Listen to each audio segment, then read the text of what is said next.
सभी दोस्तों को सलाम, नमस्ते, सत श्री अकाल।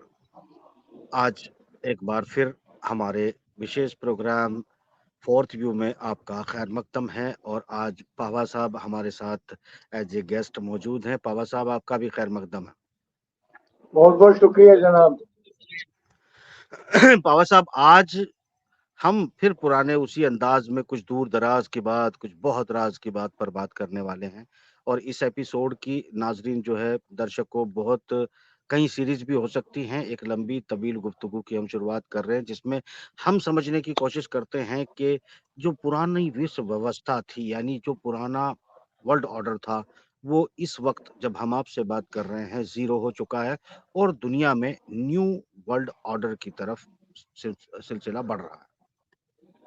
यानी हम इस वक्त खड़े हैं शून्य पर, जीरो विश्व व्यवस्था।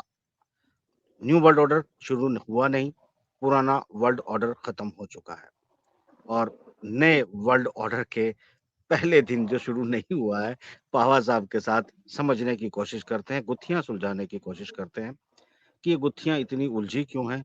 पावा साहब एक शेर से शुरुआत करता हूं आपके इस सवाल की कि सख्त मुश्किल है कि हालात की गुत्थी सुलझे, सख्त मुश्किल है कि हालात की गुत्थी सुलझे, अहले दानिश ने बड़ी सोच के उलझाया है। आज इस मुअम्मे को हल करने के लिए हम इस चर्चा की शुरुआत करते हैं। देखिए जिस तरीके से पावा साहब इस वक्त दुनिया उलझी हुई है यानी कि एक तरफ यूक्रेन और रशिया का मामला है जो बहुत ही पीक पॉइंट पर पहुंच चुका है, किसी भी वक्त परमाणु अटैक तक हो सकता है, मगर हो सकता है कि नहीं हो सकता है इस पर आपसे चर्चा करूंगा। सेकंड, 30% अपने एमुनेशन का यानी नेवल का जो हथियारों का जखीरा था वो मध्य पूर्व में लेकर आ गया है अमेरिका और रशिया ने इस पर एक चेतावनी जारी की है कि क्या जो रशिया मध्य पूर्व में गलती कर चुका है वही इस वक्त यानी यूएसएसआर जो गलती कर चुका है मध्य पूर्व में वो गलती क्या इस वक्त अमेरिका दोहराने जा रहा है। इस बात का अर्थ क्या है? आपको क्या लगता है कि ये जो इस वक्त मध्य पूर्व में पूरा फोकस कर दिया है जबकि किसी भी वक्त हमले की बात यह है कि ईरान की तरफ से भी इजराइल पर हो सकता है, इजराइल का भी ईरान पर हो सकता है, यानी एक जरा सी चिंगारी पूरे मध्य पूर्व को आग के हवाले करने जा रही है ऐसा लगता है। एक्सपर्ट भी ऐसी राय पेश कर रहे हैं, न्यूज भी और जनता भी। आखिर अमेरिका की क्या मजबूरी थी कि वो मध्य पूर्व में आ गया है और एक बार चूंकि वो निकल चुका था, लगभग सीरिया के अंदर भी आपने देखा होगा कि किस तरीके से अभी 3 दिन पहले जो मिलिशिया थी उसने और कबाइल ट्राइब्स जो जिन्हें कहते हैं उन्होंने अमेरिका के जहां तेल के कुओं पर उनके बेस उन्होंने बना रखे थे वहां से उसको खदेड़ दिया। इराक से भी खदेड़ा जा रहा है स्थिति, यानी पैर पूरी तरह उखड़ चुके थे अमेरिका के और एक बार फिर अपने लाव लश्कर को लेकर आ गया है। क्या ये इज़राइल की मदद के लिए आया है, मध्य पूर्व पर कब्जा करने आया है या इसका कोई और मकसद है? क्या है?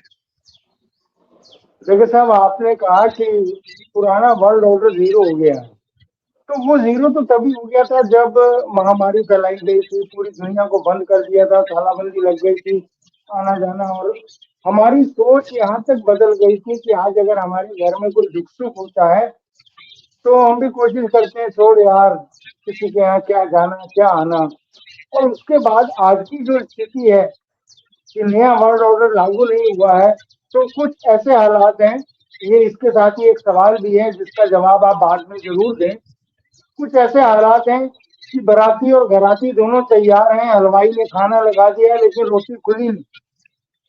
वो जो खाने वाला टेंट है उधर उधर की तरफ से भी दरवाजा नहीं खुला है। तो मेरा हुँ, सवाल जो जिसका जवाब आप बाद में देंगे हुँ। कि कहीं ऐसा तो नहीं है कि रोटी खुले और सब टूट पड़े और तहस नहस हाँ, हो जाए। मेरे ख़्याल से बिल्कुल आते हैं इस टॉपिक पे आपके कि रोटी खुले और सब टूट पड़े और दुनिया जो है वो देख चुकी है। कोविड महामारी में पूरी दुनिया को ब्लॉक कर दिया गया, एक लंबे समय तक लॉक रखा गया, अर्थव्यवस्थाएँ यानी इकोनॉमी की ड्राइविंग सिचुएशन है वो लगभग बंद लेकिन हो गई, एक्टिविटी वो बंद। उनका जो टारगेट था सर, जहां तक मेरा मानना है, आई मे बी रॉन्ग, जी। जिस भी ताकत ने या जिस भी हिस्से ने ये सोचा था कि वो इस तरीके से एक नया अपना वर्ल्ड ऑर्डर लागू कर देगा, शायद वो हुँ, कामयाब नहीं हो सका। उसके अंदर हो सकता है रूस का अपना इन्वॉल्वमेंट रहा हो, चाइना का रहा हो, और पाकिस्तान जैसी छोटी कंट्री का रहा हो, जहां इमरान खान ने स्मार्ट लॉकडाउन किया था, उसने अपनी इंडस्ट्री बंद नहीं होने दी थी, उसने अपना कंस्ट्रक्शन बंद नहीं होने दिया था। जबकि भारत में तो सभी राज मजदूर और जो कंस्ट्रक्शन मजदूर हैं उन तक को भगा दिया गया और वो हजारों हजारों मील पैदल चल के अपने घरों में गए थे।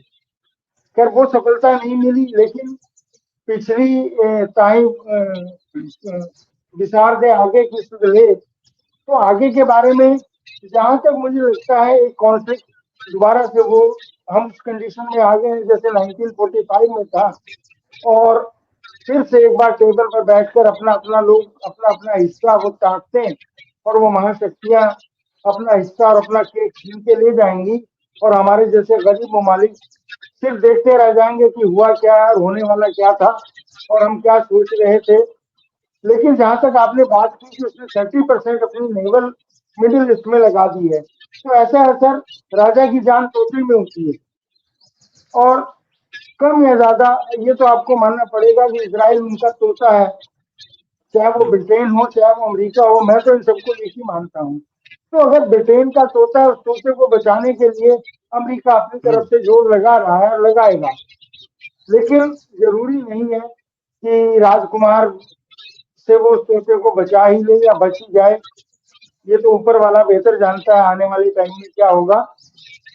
तो आपको क्या लगता है कि जो नया वर्ल्ड ऑर्डर लागू करने की कोशिश हो रही है वो जी। उसी पूंजीवादी व्यवस्था पर लागू होगा जैसा 1945 के बाद अमेरिका और यूरोप ने लगाया था, या आने वाले टाइम में यूरोप के लोग एशिया में आके नौकरियां मांगेंगे और अपना कारोबार ढूंढेंगे? बाबा साहब, ये बड़ा एक ऐसा पेचीदा सवाल आपने पूछा है जिसकी व्याख्या करने के लिए बहुत ही मुझे रिस्क लेना पड़ेगा, मगर अ, आदत ये है कि सच तो बोलना है। और अगर हम बाबा साहब सच की बात करते हैं तो सच थोड़ा-सा सख्त हो जाता है, जिसमें बहुत से लोग सभ्यताएँ नाराज़ होती हैं, और मगर सच उससे बदल नहीं जाता, सच तो सच ही रहता है। खैर, मैं लोगों से गुज़ारिश करूँगा कि हमारी पूरी बात और इस प्रोग्राम के सारे एपिसोड देखने के बाद ही कोई फ़ैसला करें। मगर जो हम अ, गूढ़ रहस्य को यानी गुत्थियों को जो सुलझाने की कोशिश कर रहे हैं, उसके हर पहलू पर चर्चा करेंगे।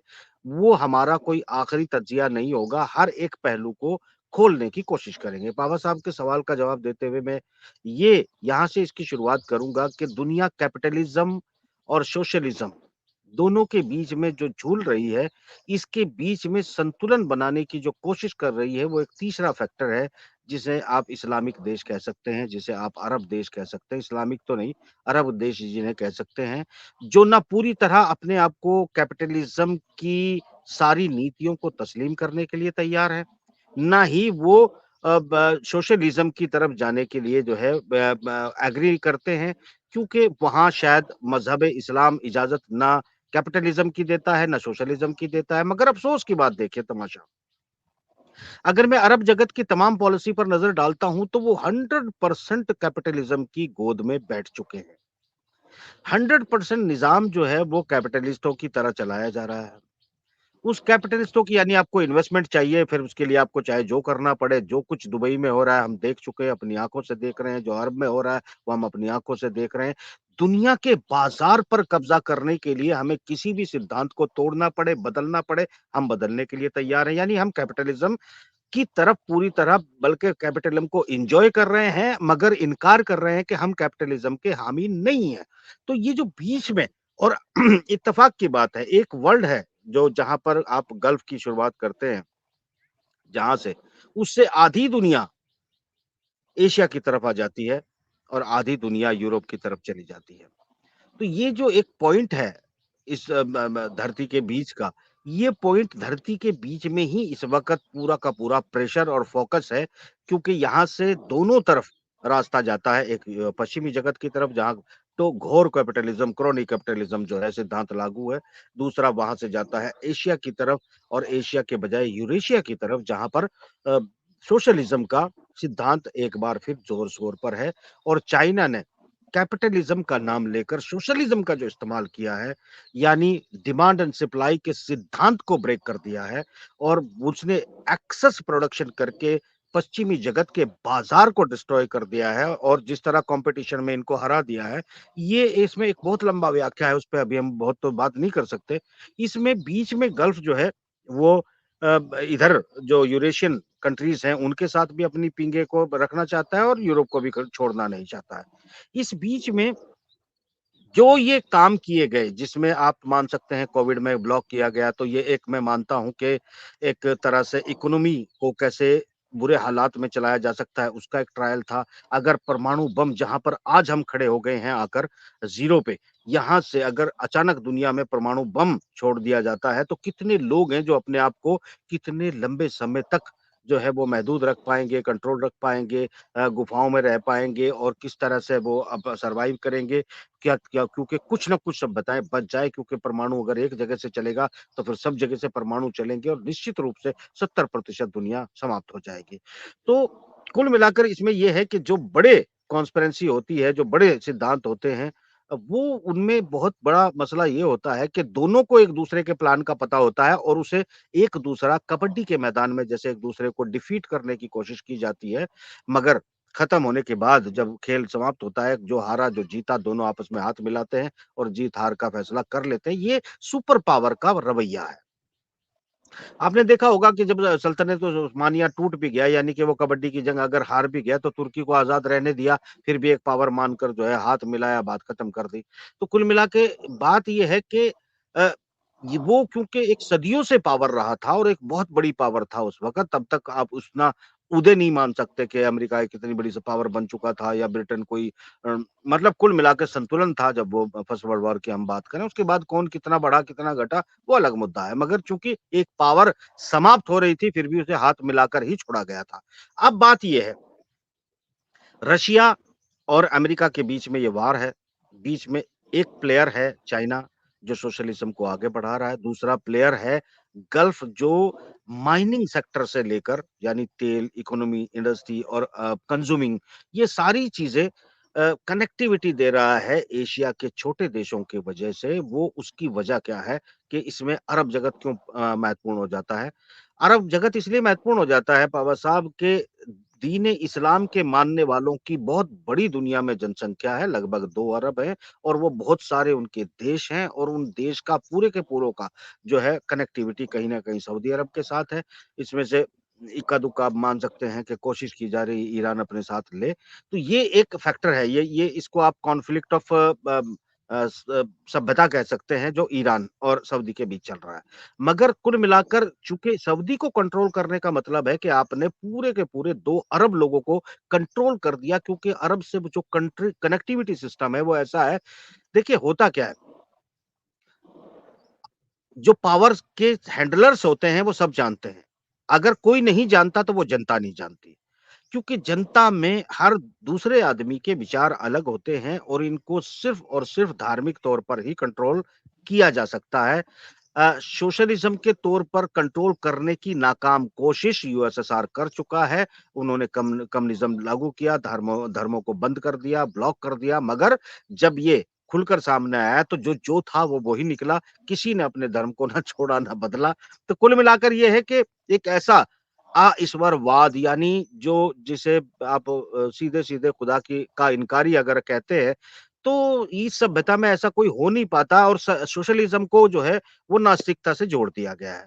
तो नास्तिकता और सोशलिज़्म दोनों को कनेक्ट कर देते हैं तो लोगों में इसके प्रति एक ऐसा भाव पैदा होता है कि वो इसे एक अनैतिक कार्य की तरह मानता है नहीं और सर, यहाँ कैपिटलिस्ट मैं होने आपको से जो टोकना यहाँ मैं आपको जी, टोकना चाहूंगा, थोड़ा सा कंफ्यूजन है या मैं बहुत सी बातों से इत्तेफाक नहीं रखता। जी। जहां तक सोशलिज्म की बात है तो सल्लल्लाहु अलैहि वसल्लम ने सबसे पहला सोशलिज्म का प्रैक्टिकल लोगों को करके भी दिखाया और उनसे अच्छा सोशलिज्म कोई उदाहरण पेश नहीं कर सकता था।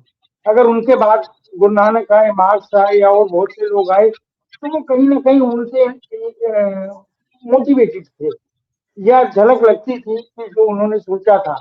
और जहां तक अरब की बात है, आप अरब को एक तरफ तो कह रहे हैं कि वो धर्म के नाम पर लोगों को मिसगाइड कर रहा है, एक तरफ आप कह रहे हैं कि धर्म के नाम पर हम लोगों को, जनता को कंफ्यूज करके रखते हैं, मीडिया के थ्रू बना के रखते हैं।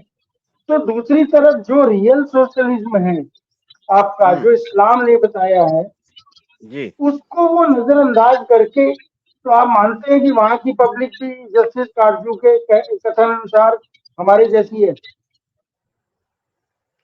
नहीं, नहीं, नहीं, नहीं, हमारे जैसी ही है पब्लिक, तो दुनिया में पू यूनिवर्सल एक जैसी ही है।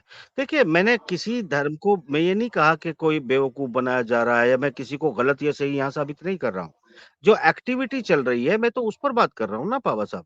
मैंने ये कहा नहीं तो है अगर अभी सर अगर ऐसी बात है, तो आपको क्या लगता है कि जब ईरान, खुदा न हुँ, खास्ता, अभी तक तो हाँ, कोई उम्मीद नहीं लग रही, खुदा न हुँ, खास्ता अगर ईरान की जंग हो जाती है इसराइल के हुँ। साथ, तो आपको क्या लगता है कि सऊदी अरब और यूएई ये ईरान के साथ होंगे, या इनको मजबूरन इसराइल के और अमेरिका के साथ जाना पड़ेगा? देखिए, पापा साहब कड़वी सच्चाई ये है कि दुनिया में जिस तरह पूरी दुनिया के अलग-अलग देश अपने-अपने पड़ोसी नियरेस्टों के साथ में पावर संतुलन का खेल खेलते आए हैं, उसी तरह का पावर संतुलन का खेल अरब जगत में मौजूद है। एक-दूसरे के साथ जहाँ विचार भिन्न हैं, उन विचारों को दिमाग में रखते हुए एक पावर संतुलन का गेम वहाँ बहुत एक मुद्दत से शुरू है, जिसमें आप देख सकते हैं कि जो यमन के अंदर सऊदी समर्थित सरकार होती थी, उसको पलट दिया गया था। उसको उसके बाद हूथीज़ आ गए थे, जो ईरान समर्थित है। उसके बाद आप अगर देखेंगे कि लेबनान के अंदर अगर हिज़्बुल्लाह है, तो वो ईरान समर्थित है। सीरिया के अंदर अ, अरब समर्थित और पश्चिमी जगत समर्थित लोगों ने टेररिज़्म या जिसे जो भी कहा गया, एक बड़ा डिस्टर्बेंस करके जो है सीरिया को कंट्रोल करने की कोशिश की थी, मगर उसके बाद ईरान समर्थित चाइना और रशिया की तरफ से वहाँ आकर इसको क्लीन करके वापस किया गया। एक बहुत मुद्दत से यहाँ पर एक पावर संतुलन का गेम चल रहा है, यानी भले ही वो सामने से कुछ ना दिखाई दे, भले ही लोग आपस में जो है उम, ये कोशिश करें पावर साहब बताने की कि सब एक है, सब ठीक है। बिल्कुल ये हमें झूठ बोलने की ज़रूरत नहीं है, बिल्कुल ठीक नहीं है, सब एक-दूसरे के दुश्मन हैं। सब एक-दूसरे के दुश्मन हैं, एक-दूसरे को बर्दाश्त करने के लिए तैयार नहीं है। ये गेम जो इनके बीच में चल रहा है, आज नहीं शुरू हुआ है, ये बहुत दिनों से चल रहा है। याद करिएगा कि जब इस देश में भारत में भी लोदिया राज किया करते थे, तो बाबर आया था। जब बाबर के यानी मुगलों ने किस पे कब्ज़ा हमला किया था? सैयद डायनेस्टी पे। जब जब मुगल थे तो नादिर शाह ने किस पे हमला किया था? मुगल डायनेस्टी पे। तो कुल मिलाकर ऐसा कुछ हो ये सिर्फ़ मैं भारत की का एग्ज़ाम्पल दे रहा हूँ, पूरी दुनिया के अंदर ये सब कुछ चलता रहा है। अफ़गानिस्तान, उज़्बेकिस्तान इन सब के बीच में भी ये वार चलती रही है। जहाँ तक आप पुराने बात करते हैं उस सोशलिज़्म की, हुज़ूर पाक सल्लल्लाहु अलैहि वसल्लम के ज़माने की, तो मैं आपको एक बात बताऊँ कि एक पश्चिमी जगत ने एक यहूदियों के लिए ये बात आपको समझनी पड़ेगी और इसे लोगों को बारीकी से अध्ययन करना पड़ेगा, ये समझने के लिए कि 2000 साल पहले जब नेबुकदनेस्सर ने इनको यहाँ से निकाल दिया था इस इलाके से तो उससे पहले हालाँकि साइरस द ग्रेट जो है इनको यहाँ लाकर बसाया भी था, बचाया भी था, मगर ये फिर अपनी हरकतों पर आए और नेबुकदनेस्सर ने इनको निकाल के बाहर कर दिया। तो कुल मिलाकर ये हुआ कि ये लोग जो हैं, अपने बच्चे को पैदा होते ही कान में दुनिया के अलग-अलग हिस्सों में रहते था इनका डायस्पोरा और ये कहते थे कि we are every time in war यानी हम हर वक़्त वार में हैं और ये अपने छोटे से बच्चे को ये शिक्षा देना शुरू करते थे। यहाँ इन्होंने इस वार को जोड़ा पैसे से, कनेक्टिविटी से और इन्होंने इकट्ठा किया, इकोनॉमी अर्थव्यवस्था, एक-दूसरे की मदद की और ये कहीं भी होते थे, एक-दूसरे की ज़बरदस्त हेल्प करते थे और ये समझते थे कि हम धर्म युद्ध लड़ रहे हैं और उसके लिए हमें संसाधन जुटाने हैं, तकनीक जुटानी है, सबसे ज़्यादा हमें संपन्न होना है। दूसरी तरफ आपने हुज़ूर पाक सल्लल्लाहु अलैहि वसल्लम का मशवरा तो दिया मगर आपने देखा कि एक यूनिवर्सिटी के जो अ, डीन थे, वीसी थे, मुसलमान ही थे, मैं शायद नाम करेक्ट नहीं कर पा रहा हूँ, मैं लिख के ज़रूर दूँगा इसी वीडियो पे, उसका नाम नोट कर दूँगा। गणित को, मैथमेटिक्स को हराम करार दे दिया इस्लाम के हिसाब से और हराम करार देकर मैथमेटिक्स को बाहर कर दिया यूनिवर्सिटियों से। पावा साहब एक तरफ एक सभ्यता थी जो तरक्की की तरफ यानी कि उनको ये उन्होंने पैसे का हथियार का इस्तेमाल किया उन्होंने एजुकेशन का जो है वो हथियार के रूप में इस्तेमाल किया उन्होंने एजुकेशन और पैसा उनको इसलिए नहीं चाहिए था कि वो ऐश करें एक आज एक इजरायली नहीं तमाम इजरायली सिर्फ एक यहूदी के पैसे पे 100 साल तक ऐश कर सकते हैं उनके पास इतना पैसा है, मगर उन्होंने उस पैसे को अपनी जीत में कन्वर्ट करने के हथियार के रूप में इस्तेमाल किया और मुसलमानों ने जो है, उनके शिक्षकों ने इस पूरे के पूरे खेल में इनको पैसा ज़रूरी नहीं कह के करार दे दिया। वो इस पैसे के इस्तेमाल को इंसान भलाई का हथियार, औज़ार, खैरात और ये सब कुछ को बहुत अच्छे से प्रेज़ेंट कर सकते थे। मुझे लगता है नहीं मतलब किया गया, इसीलिए जिस तलवारें बेच के मुसल्ले खरीद लिए। मतलब ब ब हम मतलब ये कुछ जो कुछ करवा तलवारें बेच के तस्बीहां कहे तो वो गलत नहीं होगा, जो है मुसल्ले भी कह सकते हैं आप जो है। मगर एक चीज इसमें मुझे कोई ऐतराज नहीं कि किसने क्या खरीद लिया। जो हुआ है हम उस पर बात कर रहे हैं, अगर ऐसा नहीं हुआ है तो आप उसका जो है विश्लेषण करें। अब मसला क्या है कि आपके पास सामने तो ताकत मुट्ठी भर यहूदी आज अमेरिका पर बैठे हैं, जिनकी तादाद लाखों में है, करोड़ों में नहीं है। वो लाखों जो है 50-60 लाख के करीब जो है यहूदी हैं। वो तमाम सिस्टम को कंट्रोल कर रहे हैं दुनिया के। उन लोगों ने पैसे का इस्तेमाल अपने मज़हब, अपने धर्म और धर्म की बरतरी के लिए हथियार के रूप में किया है। मुसलमानों के बीच में से इनकी तमाम एजुकेशन में से मैथमेटिक्स निकाल दिया गया। आज अगर किसी मुसलमान को गणित और मैथमेटिक्स और आपको जो है फिजिक्स अगर पढ़ना पड़ता है, तो वो आप अंग्रेजों का पढ़ते हैं या किसी दूसरे धर्म वालों का पढ़ते हैं। मुसलमानों ने यहाँ कम से कम जो है उसको मैथमेटिक्स को बाहर कर दिया गया। अगर 14वीं सदी के पहले आप जाते हैं, तो खगोल विज्ञान, मैथमेटिक्स और जितनी खोज है उसमें सभी जड़ों में आपको मुसलमान मिलेंगे। मगर नहीं मतलब अब उसमें, खगोल विज्ञान पे कितना हाँ काम किया, अलबरूनी उसमें को आप कोई दो भूल राय जाएंगे नहीं क्या? है। तो इसमें कोई मतलब दो कुल राय मिलाकर नहीं है ये कि एस्ट्रोनॉमी देख में, एक षड्यंत्र। एस्ट्रोनॉमी में और ज्योतिष में मिस्र सबसे आगे था। तो मेरा कहने का मतलब ये है कि मैथमेटिक्स को बाहर करने की ये इसको मुसलमानों ने मुसलमानों के खिलाफ गहरा षड्यंत्र रचा, जिससे इनके विकास को रोक दिया गया। तो उन लोगों ने जो हाँ यहूदी आ जाके खड़े हो गए हैं, जहां अमेरिका इनके ऊपर इस वक्त कब्जा करने के लिए तैयार है, जहां पर ग्रेटर इसराइल बनने के लिए जो है पूरे इरादे और आखिरी कील ठोकने के लिए तैयारी की जा चुकी है। इसके पीछे सदियों की मेहनत है और सदियों की मुसलमानों की अपने मुसलमानों से गद्दारी का नतीजा है ये। मुसलमानों में मुसलमानों की अपनों की गद्दारी का नतीजा है कि ये लोग बड़ी तादाद में होने के बाद, फाइनेंस बहुत ज्यादा होने के बाद, उसके बावजूद भी ये फेलियर रहे। आज भी माफ करना, आप जो जिनके पास बहुत पैसा है, उस पैसे का कारण जो है वो यहूदी, वो लोग हैं जिन्होंने कार बनाने की कंपनियां बनाई, जिन्होंने तेल को बेचने के तरीके बनाए, जिन्होंने पूरे दुनिया के ऊपर अर्थव्यवस्था में ग्रीन एनर्जी, ये एनर्जी तकनीक को इजाद उन्होंने किया और जमीन में से खुदा की दी हुई कुदरत को तुमने जो है खोद खोद कर उन लोगों को दिया। वहां से तुम्हें पैसा आया। अगर वो पैसा नहीं देते तो तुम्हारे पास वो पैसा भी नहीं था। तो इस सच्चाई को कोई नहीं मानने के लिए तैयार, जब ये तक आप न्यूट्रल नहीं होगे, नहीं इस बात जैसे को, विश्व व्यवस्था जीरो हो गई है, आपको भी मेंटली जीरो होकर ही ये प्रोग्राम देखना चाहिए ताकि आप सच्चाई को समझ सकें। हमारा मकसद यही है। और उसके बाद हम इस जीरो व्यवस्था से जाते हैं कि थर्ड वर्ल्ड वॉर होने वाला है, वहां से न्यू वर्ल्ड ऑर्डर कैसे लागू होगा। बाबा साहब, मेरा कहने का मतलब ये था कि ये जो सिचुएशन इस कैपिटलिज्म और सोशलिज्म के बीच है, इसका संतुलन अब फाइनल स्टेज में है। कोई एक जीतेगा, दोनों नहीं जीतेंगे। मेरा यही सवाल था कि आपको फ्यूचर क्या लगता है? क्या आपको लगता है कि फिर से पूरी दुनिया में अमन आ जाएगा? क्योंकि सोशल मीडिया पर दाएं बाएं पे ऐसी भी बहुत सी बातें आती हैं कि दुनिया की जनसंख्या कम करने के लिए कोशिश हो रही है। कभी मंकी पॉक्स आ रहा है और कभी कोविड आ रहा है, कभी कुछ आ रहा है। जी। कुछ लोगों का मानना है कि ये सब मसनवी बीमारियां थी, ये बायोलॉजिकल हथियार थे। कुछ लोगों का ये भी मानना है कि कृत्रिम रूप से या आर्टिफिशियली भूकंप लाए जा रहे हैं, मौसम में तब्दीलियां लाई जा रही हैं। तो आपको फ्यूचर क्या लगता है सर? क्या ये फैलने के बाद फिर एक ग्रेटर इसराइल वाले सपने की तरफ आगे बढ़ा जा सकता है, या कहीं ना कहीं दोबारा से इंसानियत जिंदा रह पाएगी? देख- देखिए, अगर मैं अ, एक टोटल दर्शन शास्त्र की तरह अगर बात करूं तो मुझे लगता है दुनिया अभी जिंदा रहेगी।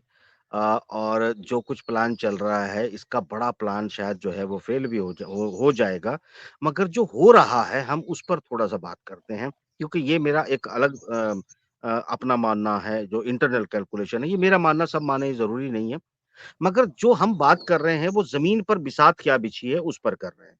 तो बिसात ये है पावा साहब कि मुस्लिम जगत की एक छोटी-सी गलती इस वक़्त ग्रेटर इज़राइल बनवा देगी, क्योंकि 30% जो अपनी नेवल है और बड़े हथियार हैं, वो गल्फ में लाकर डिप्लॉय कर दिए हैं अमेरिका ने और इस वक़्त कोई सूरत-ए-हाल नहीं है, या तो ईरान बड़ा हमला करे इज़राइल पर या इज़राइल ईरान का कर साथ देगा देंगे परमाणु मुस्लिम हमला ममालिक। या ईरान या इज़राइल कर देगा बहुत बड़ा हमला ईरान पर, क्योंकि हमला तो होना है।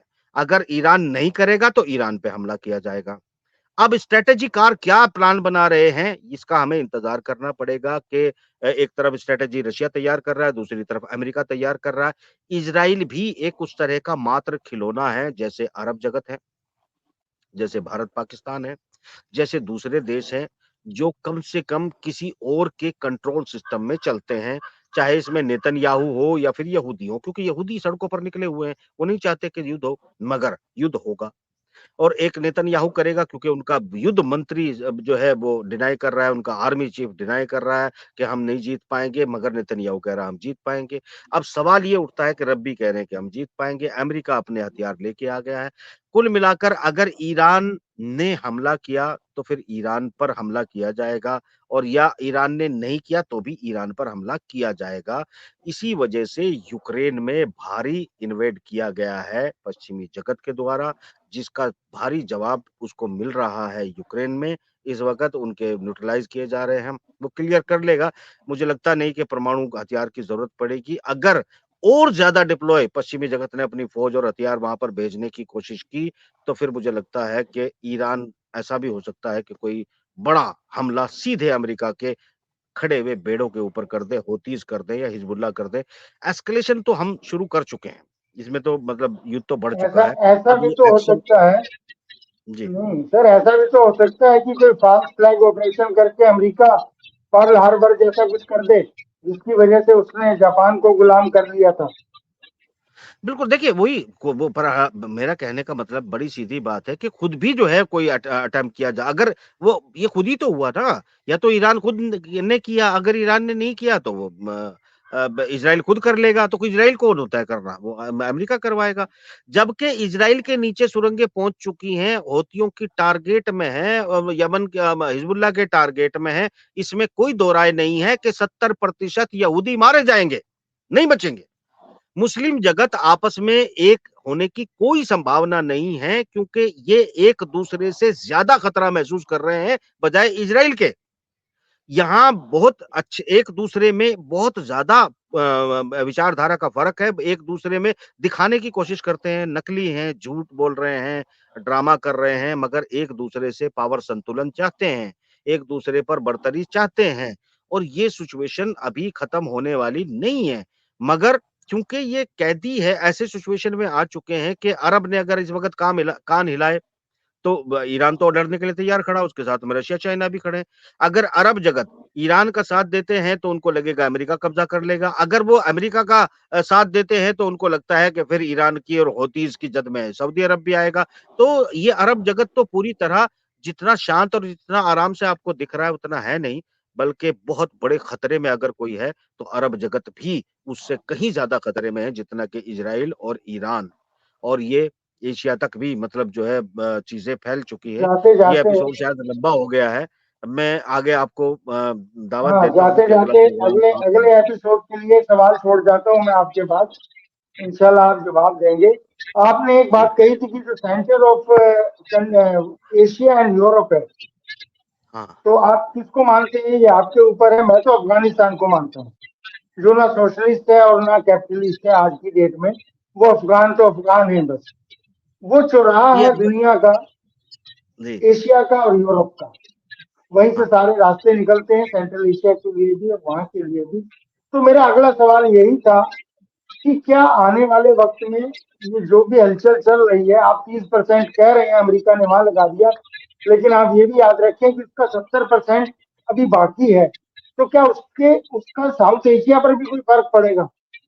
इस पे बिल्कुल साउथ डिस्कशन एशिया मतलब करेंगे अगले एपिसोड। जी, जी, जी, मैं अगले अगले एपिसोड में इसका जवाब दूँगा कि भारत को इस वक़्त क्या खतरा लाहक हो चुका है, पाकिस्तान को क्या है, बांग्लादेश और भारत की इंटरनल क्या पोज़ीशन हो चुकी है। अगले एपिसोड का इंतज़ार करें। जल्दी पावा साहब के साथ जो है इन सारे सवालों के जवाब ढूँढने की कोशिश करेंगे। इस प्रोग्राम में इतना ही, इजाज़त दें, इंशाल्लाह। खुश रहें।